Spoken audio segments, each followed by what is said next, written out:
And take two in 3, 2, 1. Hello and welcome. Thanks for joining us under the library. We are playing our own quirky, narrative, character-driven version of Call of Cthulhu in a homebrewed universe built by our very own keeper. If you happen to enjoy what we do here and would like to support the show, we'd really appreciate that. And there are a couple ways you can do it. You can head over to DriveThruRPG on the interwebs and purchase the Snake's Oil. That is our very own Call of Cthulhu module. It is set in the Season 1 time period of this year's show. It contains NPCs and PCs from our universe. And I hear it's pretty fun, too.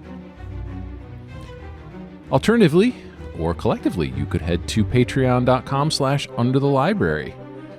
Apparently, there are going to be some great big changes there coming pretty soon in the coming weeks, and now would be a good time to check it out so that you are there when those changes take place. One more thing before we get started. I do have to mention, if you play or GM Call of Cthulhu, or really any other tabletop RPG, and are looking to add more role-playing and creativity to your game, check out our other podcast. It is called Up Your RPG and can be found wherever you get your podcasts and on YouTube, if you are so inclined. With that out of the way, let's do a show. My name is Arthur. I am playing Franny, and while we do have the recently vacationed Scott back, we are short one Rick this week, but he may be joining us after the break. So for now, we have Scott as Cully, Wayne as Rutherford, Emily as Joe, Chris as Boone, and as always, our keeper is Michael. Michael, take us away. Absolutely. I want to put one small plug in there for Up Your RPG. It's Up Your RPG. It's not just for GMs, it's for players too. So players join us as well. That said, thanks for joining us. Under the Library is set in the Call of Cthulhu universe. It does feature mature themes played by immature people. Very, very immature people. That said, our content warning for this week: if you've ever been to an open house to look at where they've buried the bodies, then you're in the right place. And with that, I'll pass it to Emily for last week's recap. Thank you, Michael. You're welcome, Emily. Oh boy. As we began last week, Rutherford was sipping his gin and tonic. He experiences an excruciating pain exploding in his head like fireworks. He thinks he's having a stroke. Boone, however, thinks that his head might explode like Richard's did, and he says this in front of Carly. Oops. Who didn't know how Richard died. And later on we find out her name's Carly. At this point, she's still the woman. But at this point, Boone also notices the bullet hole in Rutherford's shirt and the fact that he's not actually injured.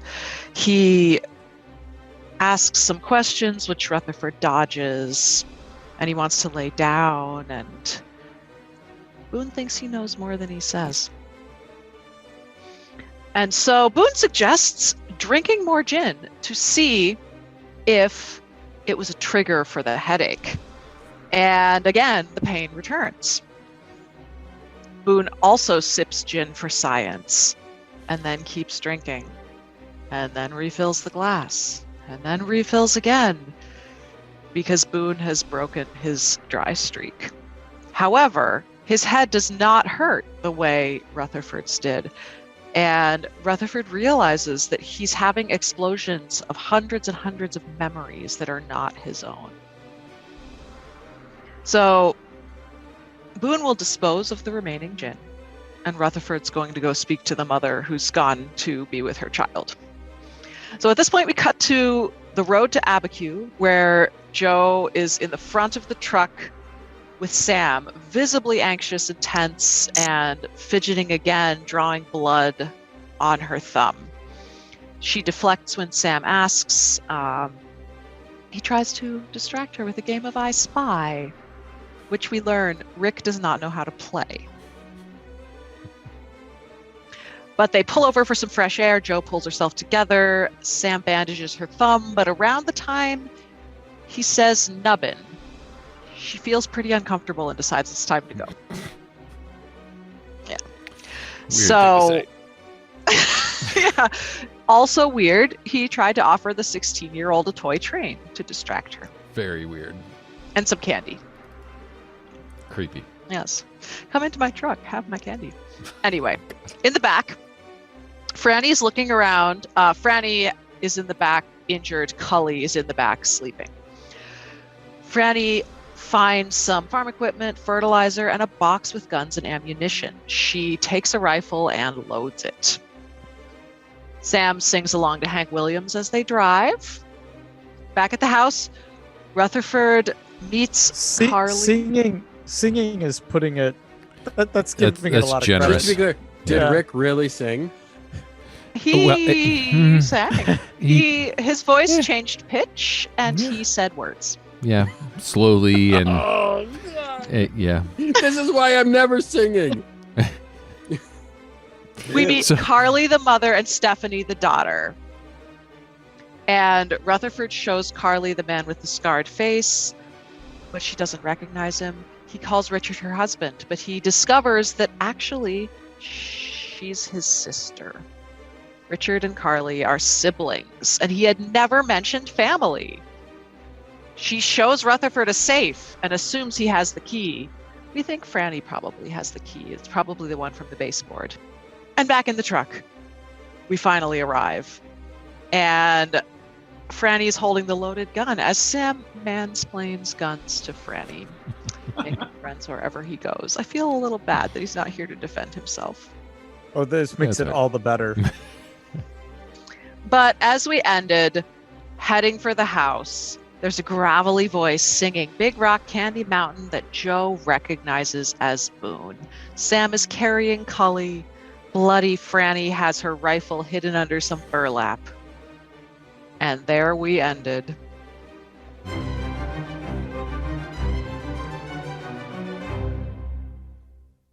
All right, so let's see if we can do a good enough job to make some more heads explode tonight. And with that, you want to kick us off, Boone, with some Big Rock Candy Mountain?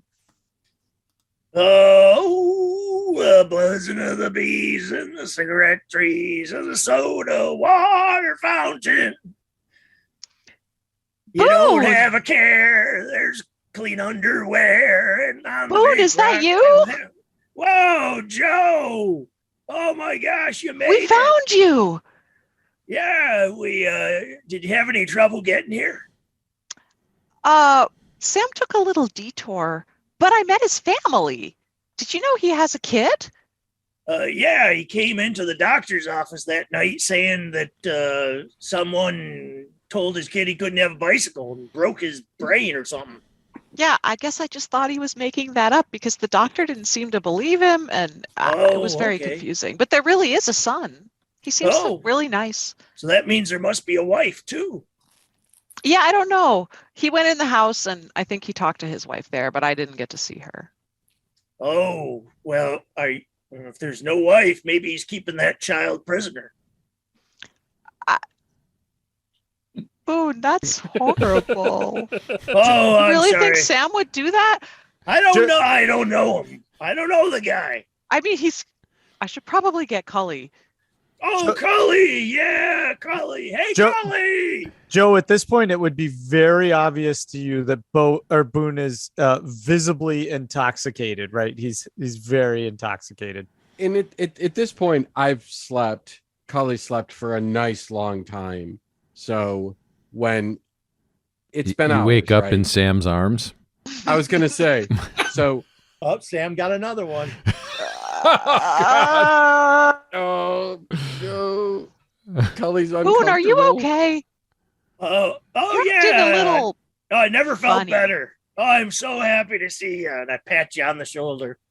Oh, No. you're a good kid. So at this point, Cully, get in here. I'm telling Sam to put me down. And I'm sort of, wiping my eyes and coming over, and I'm like, God, I've never slept so hard in my entire life, Joe. Boone, we found you. I'm so happy to see you. And I go up and I go to shake your hand. I shake your hand, but does your breath smell? I don't know what you're drinking. Shit. Gin, yes. Yes. does, So when I Smells smell like your pine breath, trees. it's got its own smell. It's pretty strong. It's disgusting. I hate gin. Yeah, it's its own thing. Did I I love ever gin so tell you, much. Cully, you're one of the good ones? You are Ooh, definitely thanks. one of the good ones. Boone, I thought you didn't drink. What happened? You It told was us for that you've been science. sober. Oh, see, no, this is a whole thing where Rutherford, his brain Did hurt. Rutherford make you drink? No, but Rutherford drank and it made his brain hurt. So I made him drink again to make sure that that's what was making his brain hurt. And it did. And then I was thinking, well, I need to see if it makes everyone's brain hurt or whether it's just Rutherford. So I drank. It didn't make my brain hurt. It made it feel good. Oh, Well, that's a terribly sad story. While I appreciate the attempt at science, I think we need to have you stop drinking right now. That would be wonderful. Well, there's It's nothing lovely to see you, Boone. And there's nothing I can do about it now. The bottle that was there is gone. So Okay. can we go? Joke. Let's go. Make him Let's some make coffee. sure there are no other ones. Boone, is there somewhere I could lay down? oh my yeah, there's goodness, the yeah. couch. See, there's the couch right there. All right. Thank you very much. So Franny's gonna sort of hobble over to the couch, lay down, So Boone, and keep the rifle like right on the floor by the couch, like within arm's reach. whose house are we in? I've never been on this street before. We don't know her name, but she's really close to Mr. Richard. To Richard? Yeah, she knows Richard. Oh, Oh, is this who Richard was visiting whenever he came here? And there's a kid too. Richard has a kid? Well, that's what me and Rutherford are thinking, that it's his wife, but we don't really know. He's back there talking to her right now. You go through the kitchen and there's some rooms down there. Cully, we should go meet her. Maybe she knows about you. Maybe Richard talked about you. Let's go. Yeah, I definitely want to meet her, and I also want to see if we can get someone to make Boone some coffee.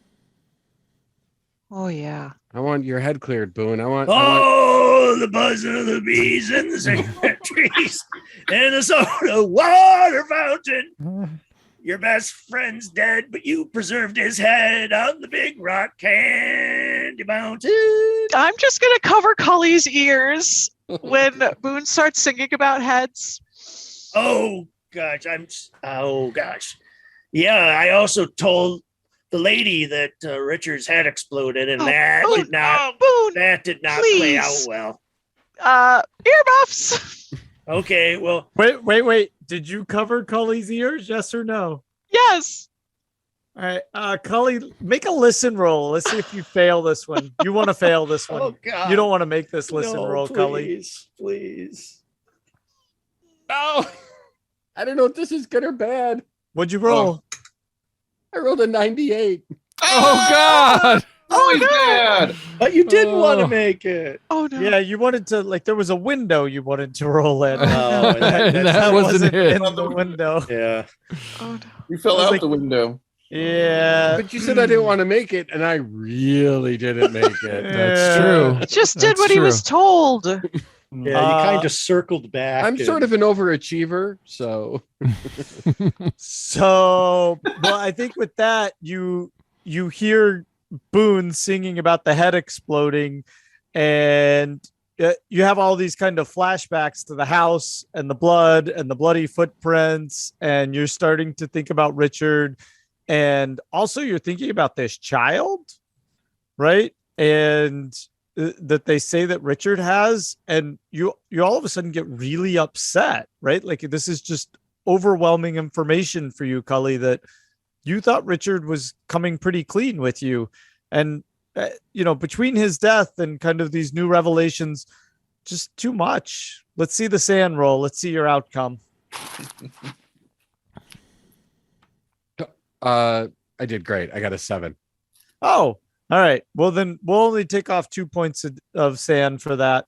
And But you're visibly frustrated. You're all of a sudden kind of angry and irritated at Boone as well, and you might need to lash out at old drunk Boone now.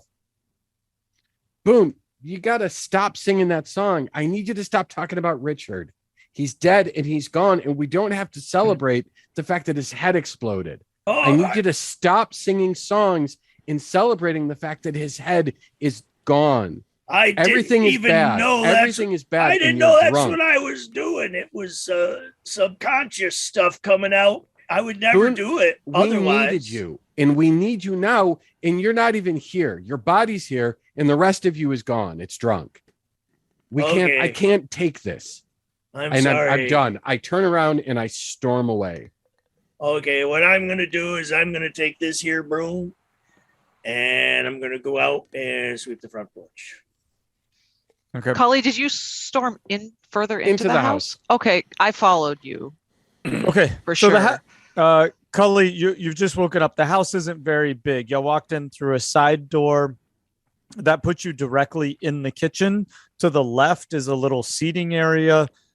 If you walk through the kitchen, there's a hallway, and the hallway to the right, not very far. In fact, it kind of opens up into a main seating area, living area. To the left, it takes you back, and there's 2 bedrooms kind of on either side in a bathroom. Okay, and obviously when I get in, I'm just going to start looking around. Joe, do you come in right after me? Yeah. So as soon as you come in, I'm going to turn to you, and I'm seething. I say, Joe, I thought Boone was one of the grown-ups we could trust. I thought Boone was one of the grown-ups we could trust. I don't know what to do. What if there's no more grown-ups to trust? Well, I think we should talk to this woman because, if Richard talked to her, if he visited her, he probably talked about you, and she actually might be able to help you now that Richard is gone. So he lied to me? Did he lie to her? Who did he tell the truth to? How did he lie to you?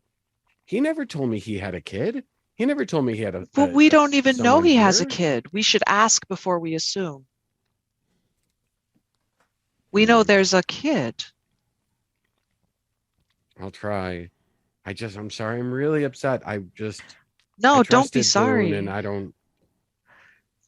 Singing about this. I mean, we can trust each other. Yeah, well, we're not grown-ups. Richard was the one I trusted, and I don't know what to do.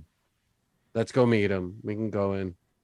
And Rutherford, meanwhile, you're talking to her in that back bedroom. The house isn't that big, so you hear everybody kind of shouting. You hear Boone singing, of course, and then you hear really Cully being very upset. There's a lot of like kind of stomping and doors slamming and everything going on as you're talking with her and trying to figure out where the key is for this safe.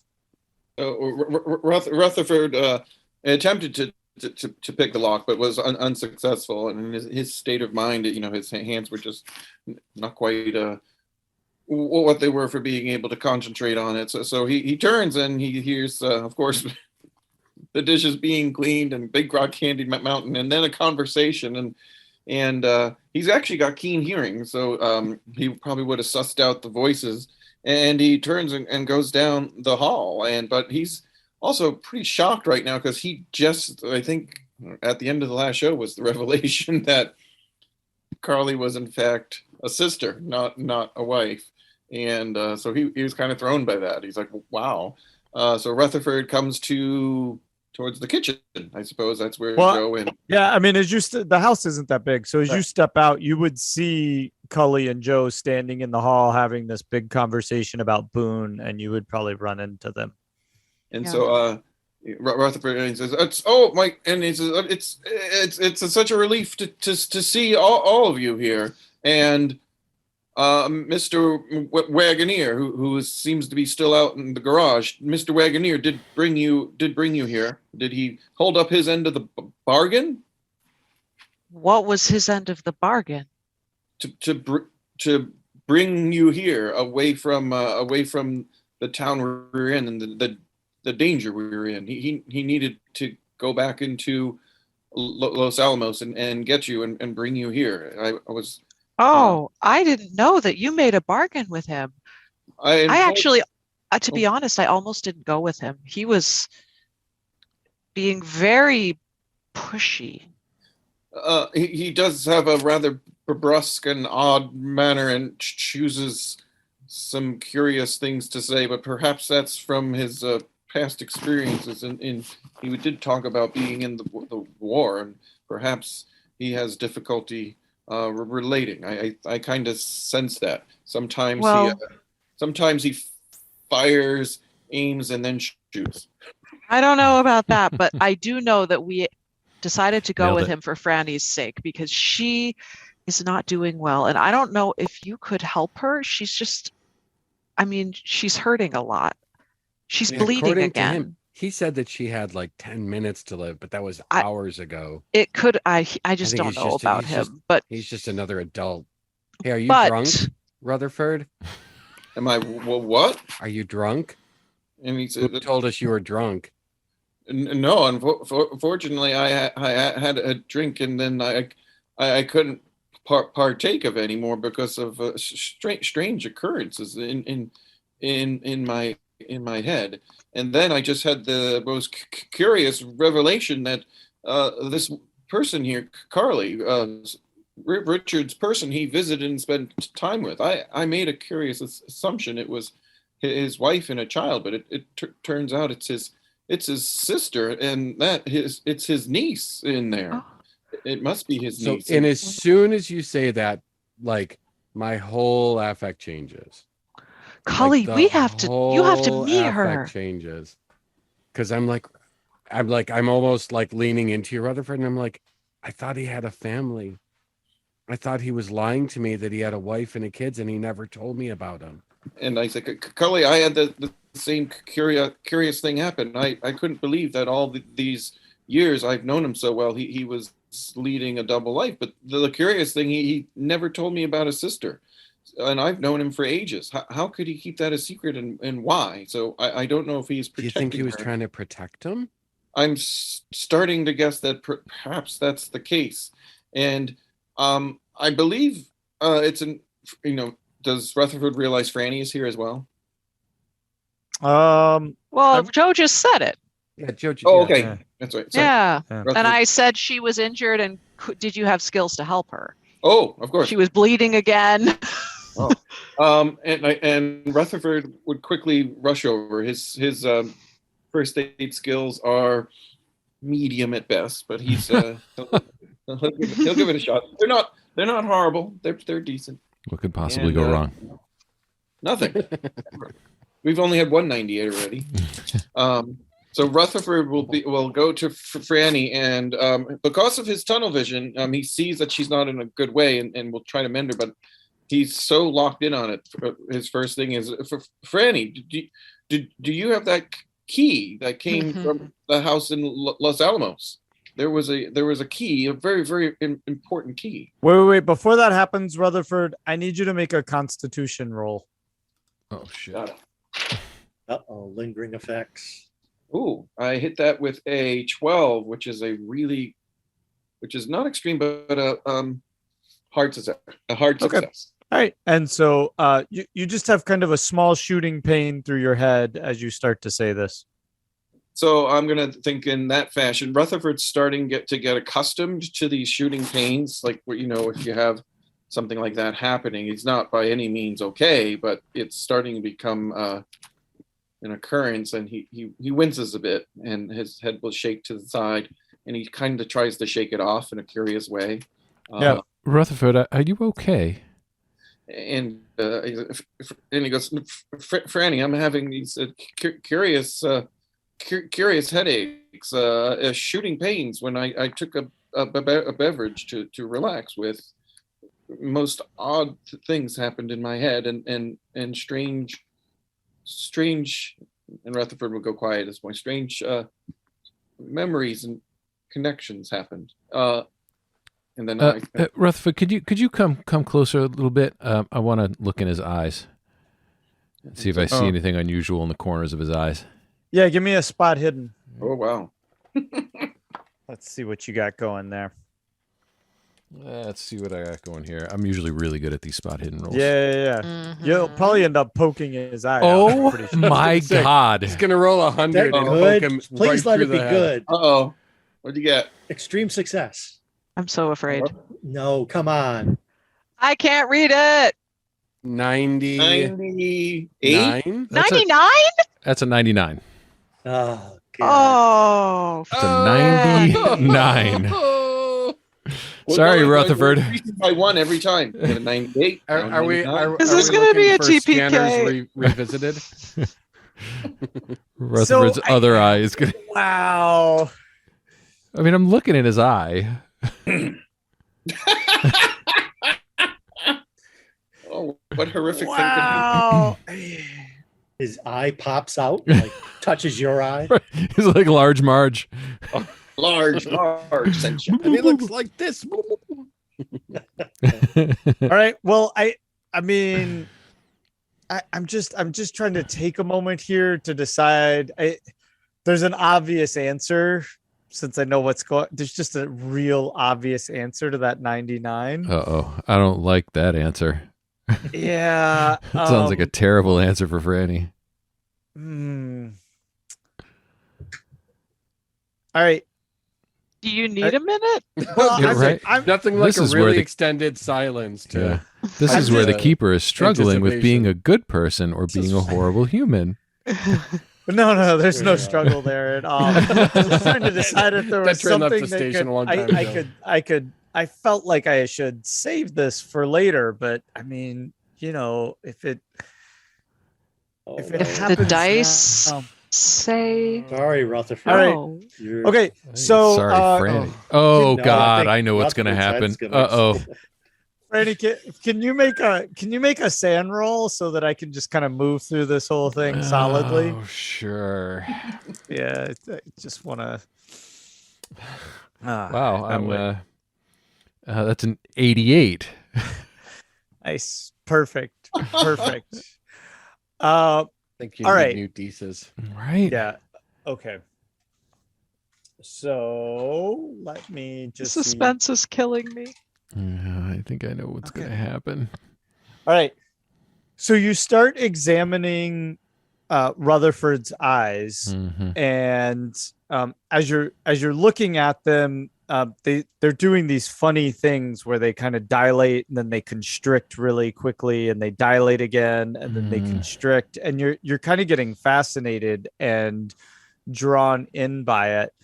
And as they do, the left eye, all of a sudden, you see little blood vessels start to pop all around the pupil, and Rutherford's eyes going more than bloodshot. Like it's, you ever seen not bloodshot, but when the eye just starts to fill with blood all around it.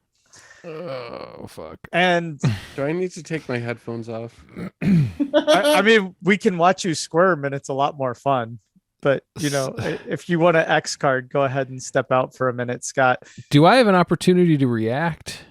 Like Well, knowing what I suspect is going to happen? Well, I think that 99 pretty much Says no. precludes All your right. attempt That's to fair. react. That's fair. All right. And I am going to close my eyes and mouth tightly. I don't know that a 99 lets you do that. I'm just like, I'm not sure. Oh, you're next.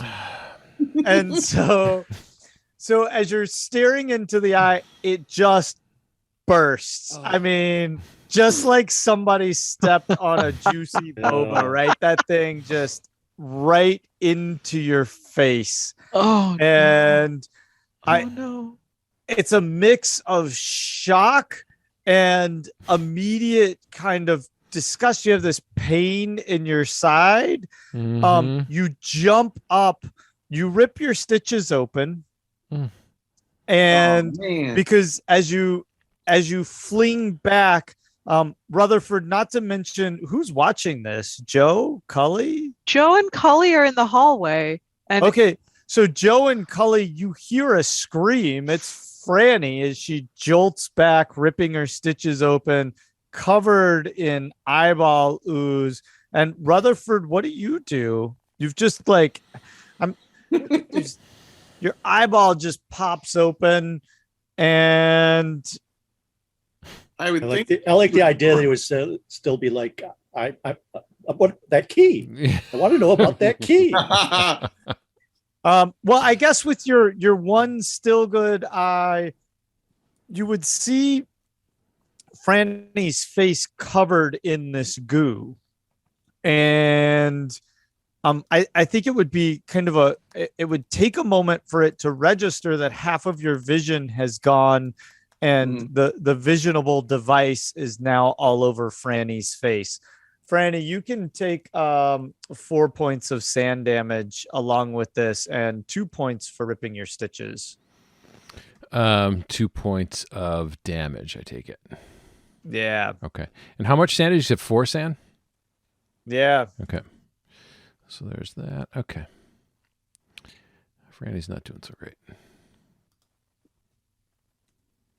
Ouchies.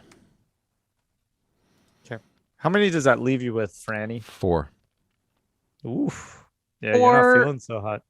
hit points, 4 Yep. sanity. 4 hit points. Oh, 4 sanity. You're toast. Yeah. Sanity's pretty low already. It's not 4. At the scream, Joe is gonna run back out into the living room. And Rutherford, what do you do? Sure. And Rutherford, what do you do as you see this Yeah, I'll splatter go all with Joe. over Franny's face? Well, that's the question. So I was going to say, should I make a roll? Does Rutherford have the wherewithal? Like, does it hurt? Like, is he just going to crumple to the ground, in pain? Or is he actually I'm wondering with these visions and what's going on, does he have another aspect that is able to look beyond this thing? I don't think there's any visions that compensate for your eyeball exploding out of your face. Well, no, I'm not saying visions. I'm just saying I would think anyone whose eyeball exploded, you're just going to put your hand on your eye and fall to the ground and start howling. Okay. I guess. So, Joe, you walk into Rutherford laying on the ground, holding over his eye, and Franny just leaned back in shock with stuff all over her face. With all the stuff, Franny probably looks more injured. So I'm going to run to Franny. I went in as well, and I'll run up to Rutherford. Okay. And Cully, Rutherford, classic hand over the eye, and there's blood coming between the fingers. Okay, I'm going to look for something like in the kitchen or somewhere, a towel or anything that I can put on it to stem the bleeding. Okay, and Rutherford, you take 2 hit points there with your busted eye. So Rutherford's trying to, as he does this, all these pieces are swimming, swarming together. And he was the one right in front of Richard when he met his demise. And so for his scientific mind, are all the pieces starting to come together that he's sensing that it's only a matter of time? You're in excruciating pain at this point, but sure, the writing's on the wall. Yeah. So Rutherford attempts to, not compose himself, holding his eye, and then and standing up, and he says to Cully, and if you're standing up, like I said, I was going to put like a towel or something on your eye, and then I'll help you stand up if that's what you're trying to do. Okay, so Rutherford and he goes, "Thank you, Cully," and he says, "I think this is a dangerous situation." And Rutherford, I'm thinking as a player, but I'm thinking Rutherford would be putting together that the head of Richard exploded.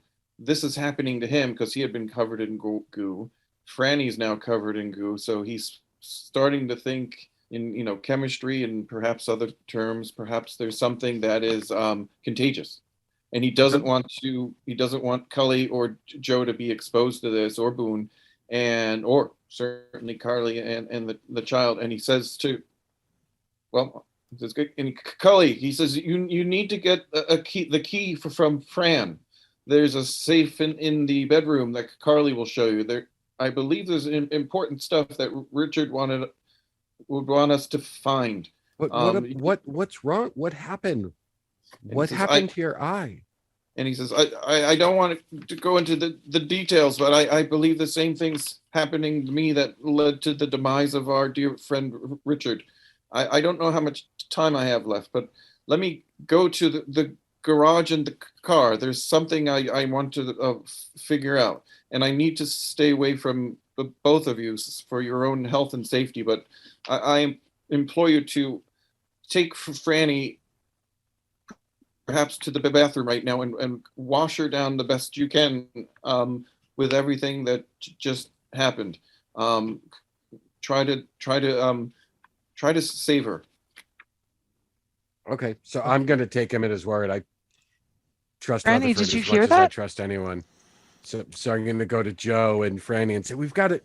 Rutherford said we have to get Franny in the shower right now. And Franny, keep your eyes and your mouth closed, and we've got to make sure that none of this gets in you. And I'm sort of pushing, like trying to get. Yeah. I'm definitely Okay. going. Okay, Well, then. but as you get Franny off the couch, there's a blood stain that formed on the couch from Franny's back. Right, I'm doing the she's same blood- thing I did last time where I put my hands. Okay. When I heard the screaming, I would have come in. All right, so drunken Boone. Well, the thing What- is, I come in, and if I see all that stuff, the adrenaline burst is going to sober me up. Yeah, give me a Constitution roll. We'll see how well your adrenaline bursts. Rutherford, the problem you're having since your other eye exploded is your visions going in and out, kind of blurry. It's mixed with some of those previous visions that are ultra clear, though. Just imagine it's 4K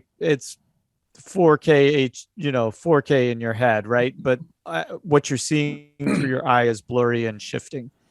Absolutely. I got a 16, so that's an extreme success. All right, so yeah, that shot of adrenaline, it bolts through you, Boone, and all of a sudden I see all the you kind all of the blood snap in too. my my hobo physician mind kicks in. What's going on with all this blood? Is someone hurt? I think my wound has opened again, Boone, and also those Rutherford's eye. There may be a virus of some sort, so I need to get this cleaned off me, and then we need to stop the bleeding. But you may need to look at Rutherford too. And as you're talking, I'm rushing you, like to the extent that I physically can. Yeah, I've got my hands, but I'm like, we have to get you in the shower. We have to get you in the shower. We can't let this happen to you two. And I go, also, there was another bottle of gin I was hiding. Use this. Have him wash him down. Use this. Have him, if it's in his mouth, have him gargle with it. Her, but yes, her. See, oh God. Okay. I'll take care of Rutherford. So, okay. right, So- yeah. So I don't know how much I'm bleeding. So my big concern is the getting Rutherford's blood off me. Sure. Yeah. And I'll go, Mr. Boone, please take me to the garage and get Mr. Wagoneer. And there is something important I need to do to help us. Okay, so I open the door, lead the way to the garage where we're parked. Now I remember Sam parked his truck. I think it was a truck behind our car. So I'm asking Mr. Boone to do that and to we Mr. can do Wagoneer. that. We can do that in a moment. I wouldn't want to cut away from the, the action, the pressing action. Mhm. And also Sam isn't there, so. Right, exactly. That's what I was going to say. So however we want to work that out, I just need Sam to move the truck out of the way. So I asked him to do so. So then I guess Okay, it's to so- us in the bathroom. Yeah, so I'm going to call it, Joe, turn the water on. Can you help? Oh, let's get her of in course, there. of course. I'll do that. I'm just following directions because Joe is kind of overwhelmed. Yeah. So Ooh. uh-oh. Yeah, Joe. Let's make that roll, Joe. Yeah. What kind of roll is this? No, you know which kind Oh, of I roll got it a is. 3. Wow. Yay. Look at you, Why- Joe. Why couldn't A I get a relief. 3? You're stealing Cheers yourself. for adrenaline. Hmm. Yeah. So much for Those- y'all thought, hey, we're gonna find out what's in that safe tonight. Art roll. Nope, we're not. So I'm gonna sort of help you into the shower, and then I'm gonna say, Joe, I'm gonna keep holding the wound. Can you sort of help to make sure that she gets clean? Sure. I'll just grab a Rutherford said that towel. we have to get all the goop off her face, and I'll just grab a towel or whatever is around and wipe, get it wet, and So, just try to. Before that happens, I'm gonna like stick my face in the shower, eyes closed, mouth closed, breathing out in my nose, and soap and water on my face, and then after that, take some of the gin, same thing, everything closed, and sort of dump some gin on and rub that and I'm around, then looking rinse away again. for what it's worth. As soon as she gets in there, I'm doing sort of this thing so that my face is nowhere near, based on what Rutherford told me. Okay. To gargle with it in case there's some in your mouth. All right. And so make a con roll, I guess, along with that. Okay, let's see what Franny. this other die works. That would be, You know, just when things get dull, all I have to do is ask Art to roll. right. So it's a con roll. Let's see here. Con. Nope, that's a failure. Okay. Jesus, doesn't matter what dice I use. Well, this is amazing. Yeah. Can I? Well, no, I don't want to order you new dice. Never mind. Okay, so It's far less entertaining for you. yeah, far less. That's Okay. not nice. That's good to know. And I think what that results in though is it's more like there's not. It's a little bit sticky and gelatinous, the pieces of eyeball stuck to Franny, but otherwise, I think this is more the blood loss from her ripping her stitches open, and she collapses in the shower. And since you're holding her, Cully, it's somewhat of a controlled fall, but she's not doing so hot. And as she falls down in the shower, right, there's a steady stream of blood coming from her side. And Joe, you've cleaned that face pretty well, and you think you've gotten kind of all of it, but Franny's doing quite poorly. Poor Franny. In the garage, I don't want to RP for Sam too much, but we'll say that. Do we want to take a little break and then maybe he'll be available when we get back? I don't know if the timing matches up or not for him. He needs a few more minutes, but I don't Okay. want to miss out on too much of that lovely Southern accent that he brings to this game. So I'll do my best to imitate him imitating a Southern accent, but I think it's safe to say he'd back the truck out for you. And then how far do you want him? Do you want him to back it all the way out? Well,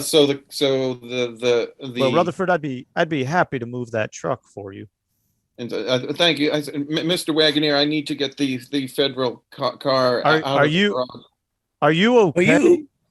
Mr. Rutherford, you can't do anything except hold that cloth over your eye. I'll get the truck out. Oh, well, Mr. Wagoneer, I think, was backing the truck out. No, I'll get our vehicle out. Oh, okay, gotcha. And so I appreciate that, Mr. Boone. If you could pull it out, I need to do something to help our friends. And on that note, this is perfect. Let's take a break and then we'll get right back in. Okay, everybody take a few minutes and we will see you when we get back. All right, we are back from break and we have one additional player. It's a Rick, and this should be really interesting because his family is actually watching him play. So we get to torture him. Michael, go for it. And listeners should know that Rick knows nothing about what's transpired in the previous half of this episode. He's come in cold. We've kept him cold. So we're going to retcon about 30 seconds. And we're going to give him the brief that y'all got to the side door and Joe heard a very drunken Boone singing, oh gosh, I forget the song Big now. Rock Big Candy Rock Candy Mountain. I kept wanting to say Red Rock. Big Rock Candy Mountain. That you put Cully down, and Cully and Rutherford, Cully and Franny and Joe went inside. You realized you forgot something in the truck. You went back out to the truck. You're in the truck. What did you forget? I'll give you a minute to collect your thoughts.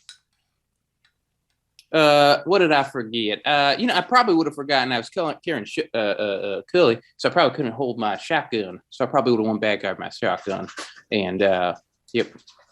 All right. So while you are digging around, getting your shotgun, you're getting a few shells, you got kind of lost in your thoughts in the car. You look up, and here comes Boone escorting Rutherford. And Rutherford has a hand over part of his face, and he's bleeding between the fingers that he's holding up to his face. Yep, he does have a cloth there. Yeah. So, oh, okay. So it's bloody. Yeah. All right, and so I see them coming up, and I yell out. I guess I would know Rutherford's name at this point. We interacted prior, so yell out. Rutherford, what bet did you lose? Looks like you're bleeding mighty fierce there. And I hold out a hand, and I got my hand over my eye, and I said, Mr. Are we going to retcon it where the truck is not moved yet? Yes. Okay. And I implored him. I said, Mr. Wagoneer, you are an honorable man. I just want to thank you for having brought the young ones here for their safety, but they are in great danger. And Miss Franny, they are trying to help her at the moment. You need to keep your distance from me at the moment. But I implore you need to move your truck immediately out of the way. Well, I'm happy to help, and I'll go up to him, and I'll actually go I'll grab from the truck. I have a little first aid kit, and so I'll grab the first aid kit and I run over to him, and I'll kind of put it on this roof of the car, and I'll open the hood of the car, and I'll open it, and I'll grab out some gauze and bandages, and I'll go over to you, and I say, I was in the war. Let me take a look there. Maybe I can bandage it up for you. And I said, and I hold my arm and I push you away, and I said, it could be something horribly contagious. I believe I have the same thing that may have done in our good friend Richard, and I don't want you to get it. And Miss Franny may have been exposed. If you will do me a good service and move your vehicle, and Mr. Boone here, he can help. I need to get to the vehicle right away for the safety of our good friends inside, the children. We can't put them in danger. All right. Well, it sounds like you got your britches there in a twist, and it's about contagious. Should we be worried about the city? Should we need to put you in quarantine? He says, from just what I've seen and quickly I'm understanding, it could be something that is from being exposed to the blood of someone else who may be contagious, have caught the contagion. It's making sense to me now. That's the only possibility. I ended up covered in most of the blood and other things from our dear friend Richard, and I think I'm coming to a quick end. I may not have much time left. Well, this is news. And I'll sort of put a shell in the shotgun, and I'll say, well, do you need me to put you out? What the hell you talking about, Sam? That'd spatter his brains all over the place. No, well, not if we do it right. And have you ever used a shotgun? Oh, I do. We cover him with a lovely comforter. Oh God! Just to be clear, we are not outside, right? That is correct. But I love how he went from viral pathologist to euthanizer in about 30 seconds there. Oh my God. So this is the first I'm hearing about that, Mr. Rutherford. What do you have in mind? I mean, maybe Sam's idea of quarantining you is not a bad idea if there's chance that getting your blood on someone will make them sick. So I don't know if Sam. Of course, Sam knows. Yeah, he helped. I was going to say the two of you could be in terrible danger from the federal agents. We have two bodies in that car. I'm going to take that car and dispose of those bodies for this group, and I will take the blame. The group will be in the clear, and specifically the children who seem to be in terrible danger, and Franny and you. Well, Mr. Wagoneer, because you're on this property now, you're involved as well. So let me get that car out of here as quickly as possible. And I'll say, were you worried that your friend Richard was becoming a subverted agent? Quite the opposite. These agents.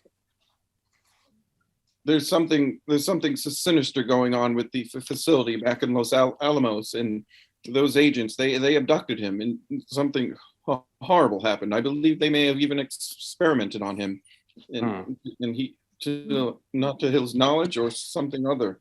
Well, that'd be an unfair end. So I'll ask, do you have a weapon on you, And it says, well, the car has several weapons from the agent inside of it, and if I can get to if he says, oh well, Rutherford has the key, so he says, let me get to the car, and if you can move the truck out of the way, and Mr. Wagoneer, you've been extremely helpful so far in bringing the children here. Keep a good eye out for any cars that look like this one showing up, and keep yourself well armed. They're incredibly dangerous. You saw the house back in Los Alamos and the shape that it was in. The same thing could happen here, but I'll attempt to lead them astray. That sounds fair. And I'll actually say, so you've got multiple weapons on hand? He says, I have a revolver that was Richard's, and a couple of more modern revolvers that the agents have. And so, well, Mr. Rutherford, I don't think you're okay to drive. I think I'll have to drive you.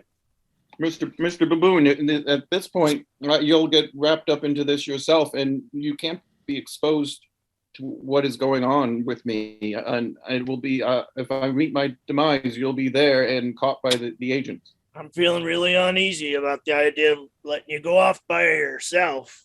I don't think I'll be coming back. I sense it's a one-way trip, and I appreciate everything you've done. I will take these bodies, and they will be disposed of, if I can, properly, or whatever means I need to do to throw the agents off of your trail. Well, I'll suggest you hand over the weapons if it's going to be a one-way trip, and we'll leave you with a pistol and a single bullet there. I'll be keeping the weapons actually. Rutherford, I have one on me for fully loaded already, and another at hand, and we'll be keeping those in case any of the agents decide to be. And I have one of them. And you have one too. Okay. There were several. All right. Well, I'll hop in the truck and I'll pull it out over to the side, and I'll give you free passage before I back it back in.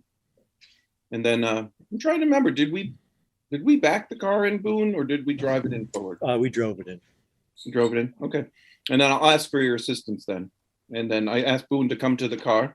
Okay, I'll back it out for you.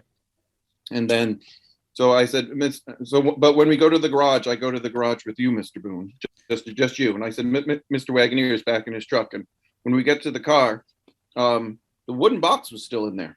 And the wooden box. Yeah. And I said, Mr. Boone, this box you were trying to open, I believe there's something incredibly important in here.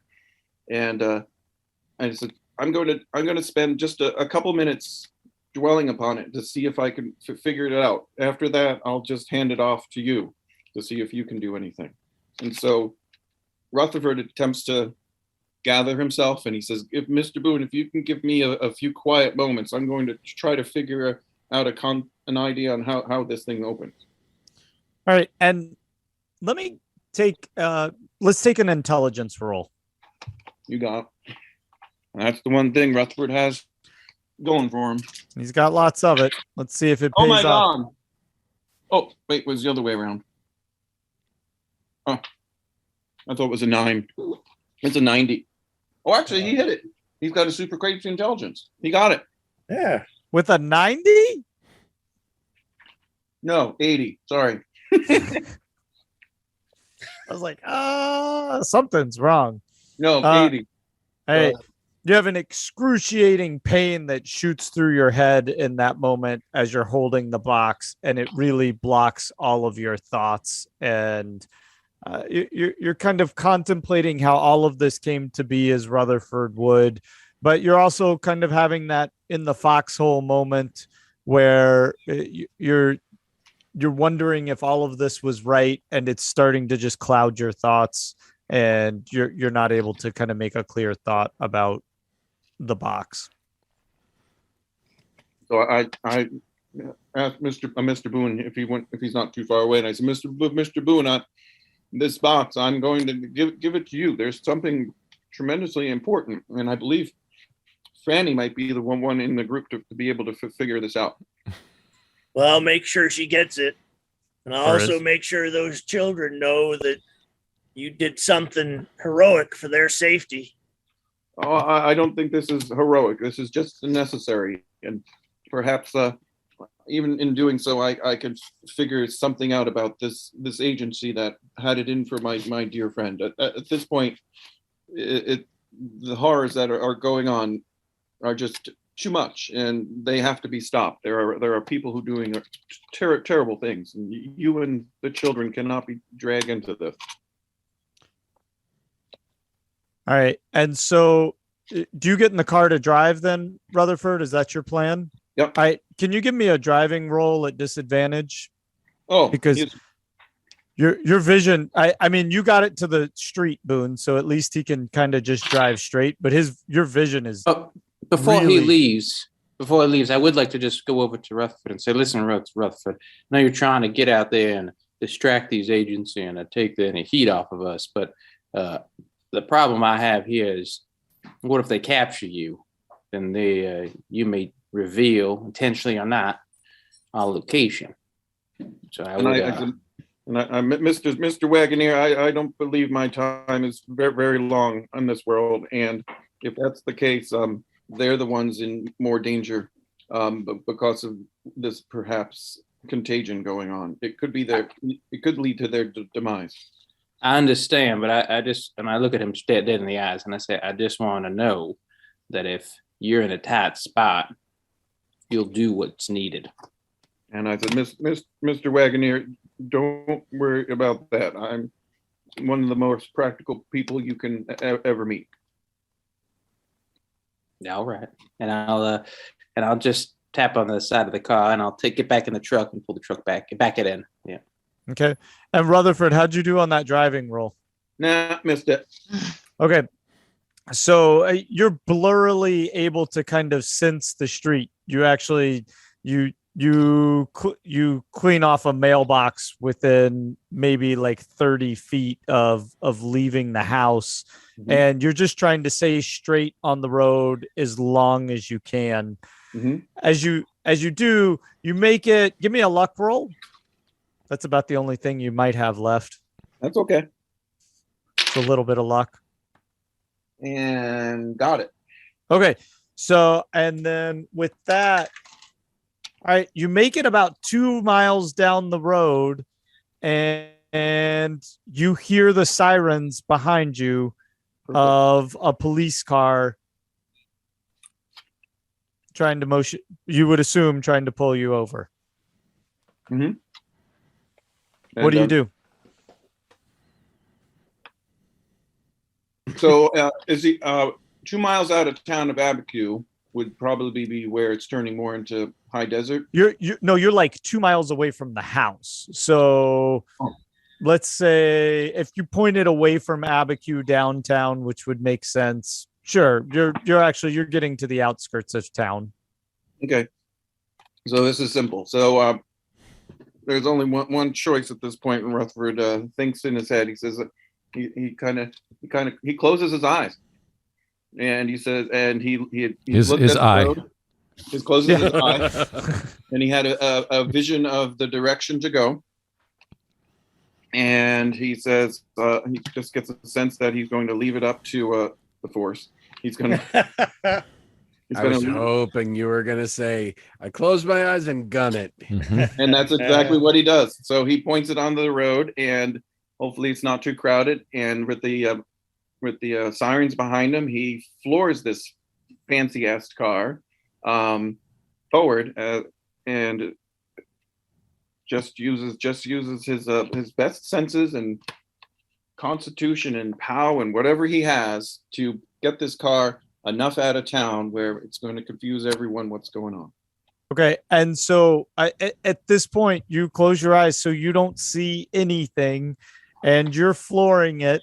You hear the sirens behind you, and you feel. So at this point, when he hears the sirens behind him and he's flooring it, he hits the brakes as hard as possible. Oh my goodness! Whoa!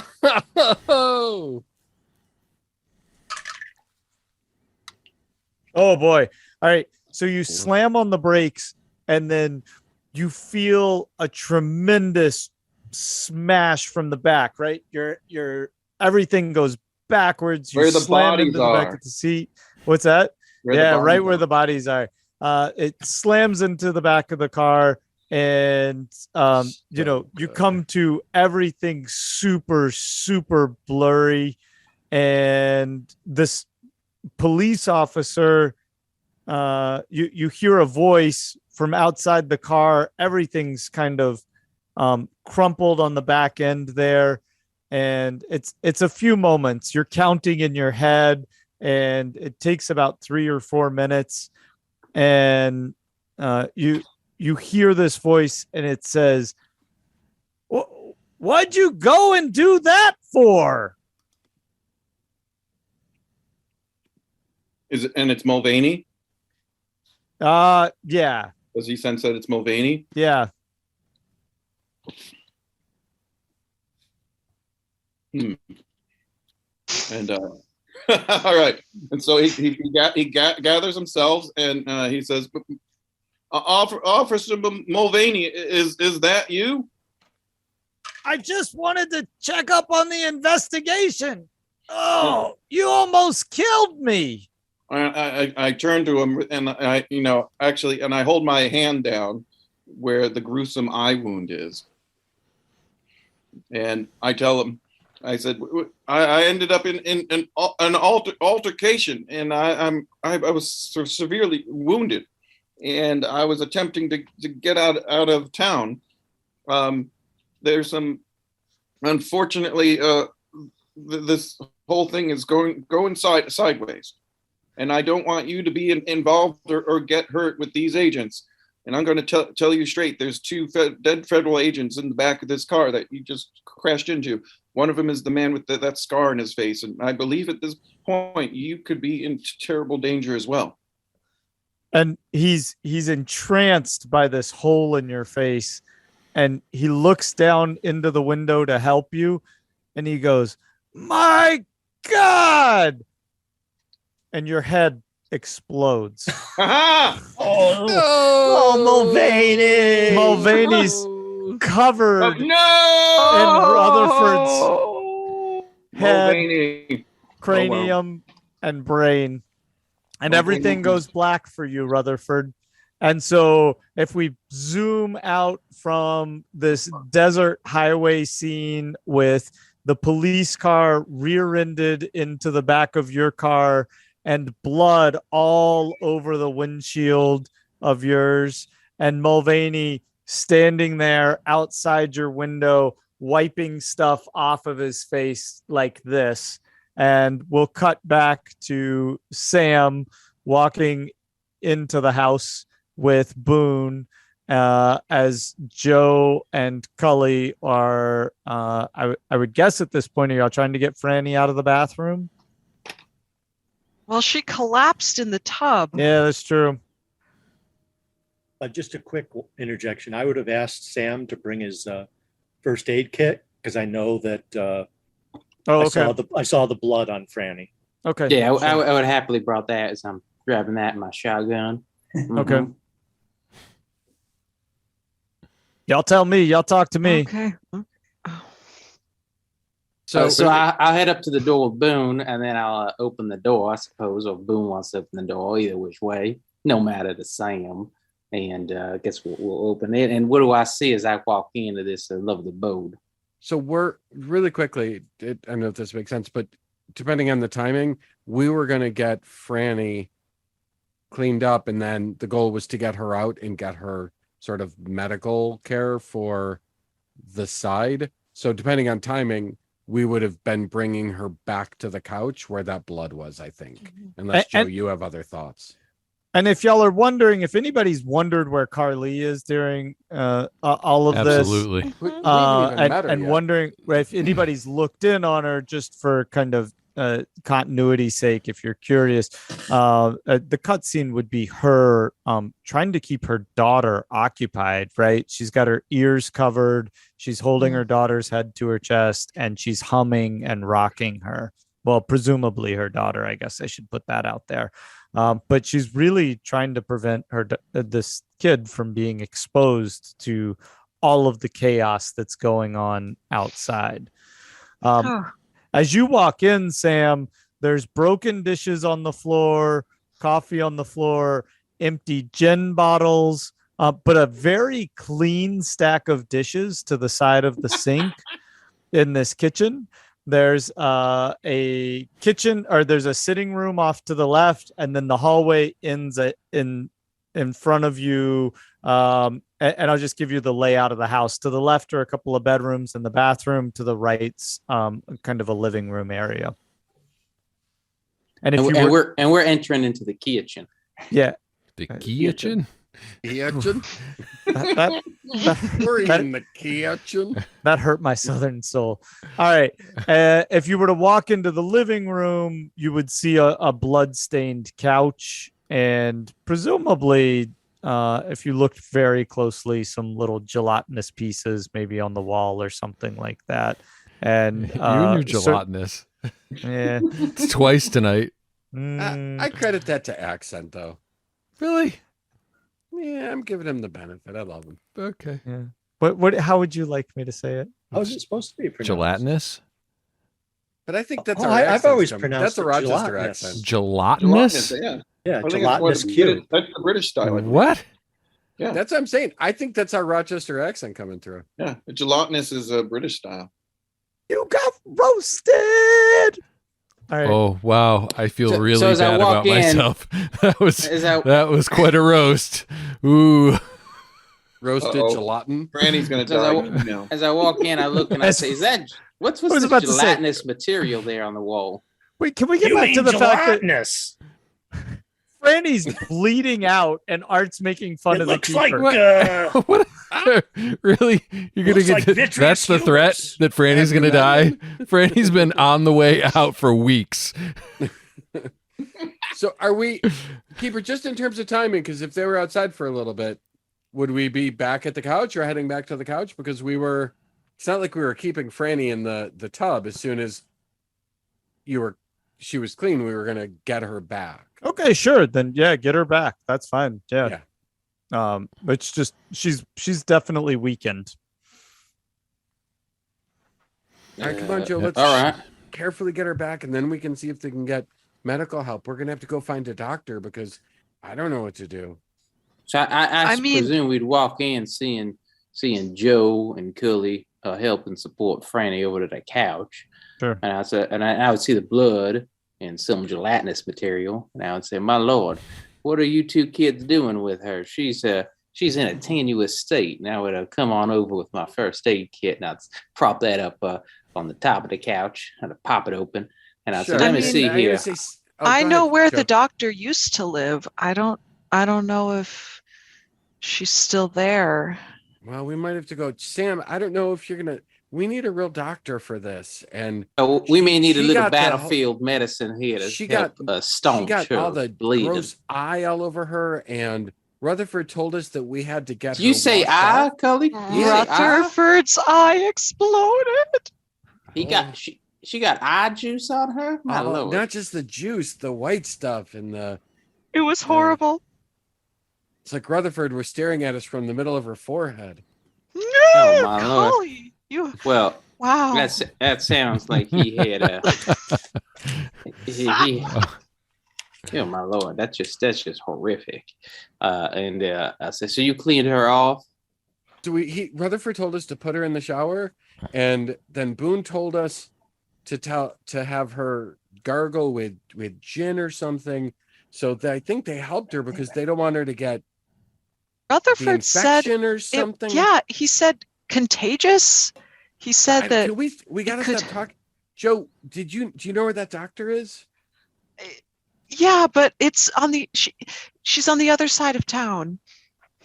Well, someone needs to check and close up Franny's wound so that she survives the trip. I can take her. You just tell me where she needs to go.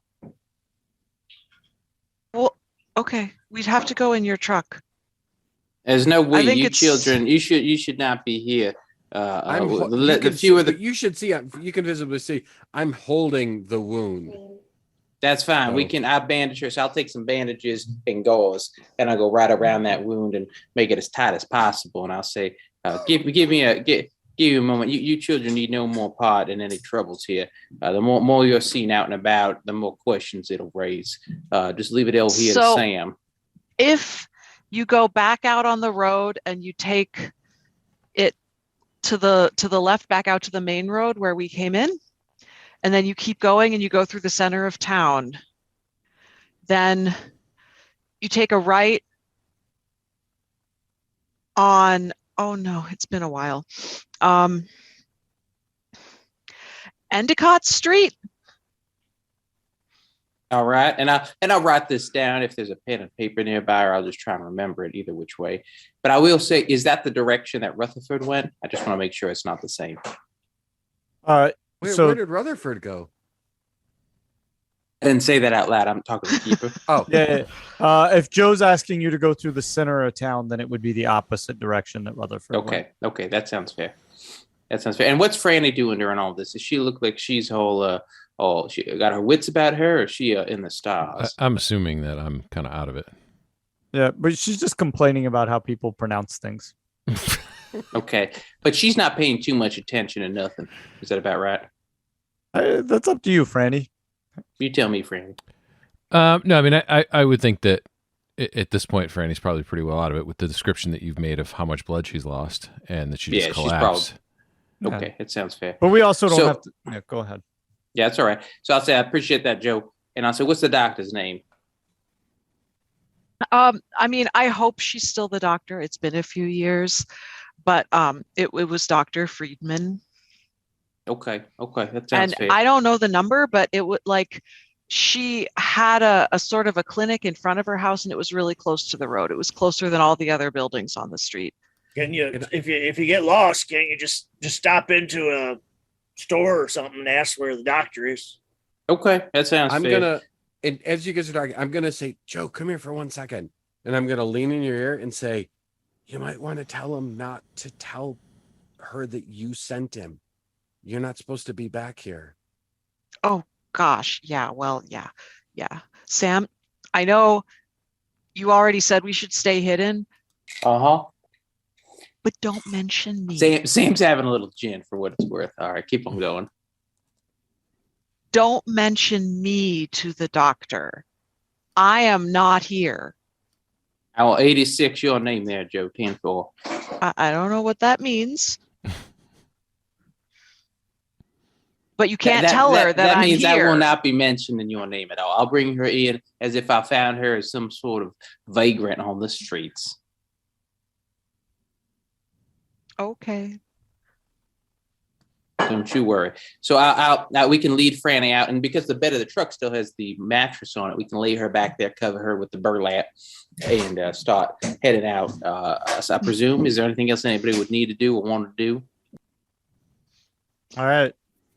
So y'all pull out, and you head towards the doctor's. No, I do not. I head out onto the road, and then I start heading outside of town to a very remote area.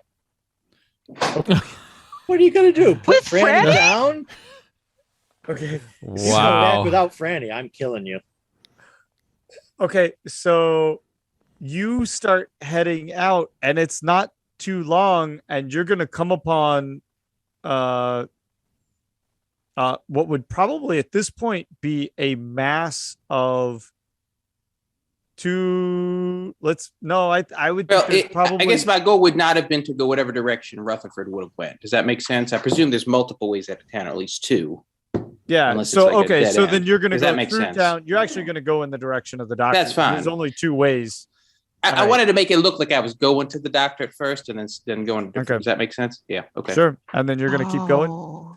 All right, so you headed towards the doctor's, and then you're basically headed back towards Los Alamos. Then, Okay. And then I knew where that billboard was. Is that right? and as That you was outside of drive, town. yeah, and as you drive, there's police cars passing you in the opposite direction, right? Like Okay. with their sirens blaring. Yeah, and I'm going the speed limit. I'm following the rules of the road. Oh, they're ignoring you because they have another place to be. Yeah, that's fine. Okay. You got this. I don't know where you're going. Nobody else knows where you're going. Yep, nobody else does. think And we're- then and I then, think and then this is we'll gonna head on. be you're going to take us to the end of the episode here. That's so. fine. And so we'll head on out of town. And when I notice that there's sort of a lull, I'm hoping it will be near where that billboard is, near where the Barbasol or whatever the shaving cream products were. Is that fair? Franny, do you want to roll to see if you recognize what's going on here? I think she's covered in a burlap ceiling, if that makes sense. Okay. Yeah, I mean, I think we've established that Franny's lost a lot of blood. So, I mean, if you want me to roll, I can.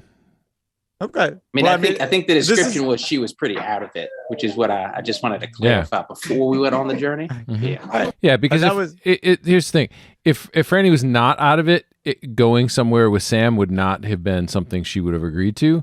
So, I think it makes sense that she's out. And given the amount of blood she's lost, I think it kind of makes sense. Okay. All right. So you pull over at the billboard. All right, so I'll pull on over. I'll get behind the billboard. All right, and then what I'll do is I'll pull on over and I'll say, I'll get on out of the car and I'll say, Franny, looks like I got a little bit here of a blown tire. I'm gonna need here to change it. Do you mind if I help you out here of the car? Yeah, I don't know if she's alert or yet. Why are your characters always liars? We need to close on that. We're just going to close on that. Oh, good Lord. Well, that was horrible. So, Well, Rick seems to be enjoying himself. yeah, I guess. Whew. Okay, well, that's going to do it for us tonight.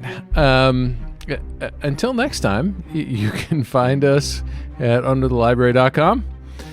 On Instagram, Under the Library. Twitter, Under the LIB.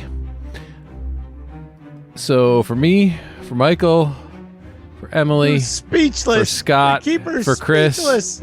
for Wayne, but not for anybody else. Thanks, everybody. And we'll see you next time.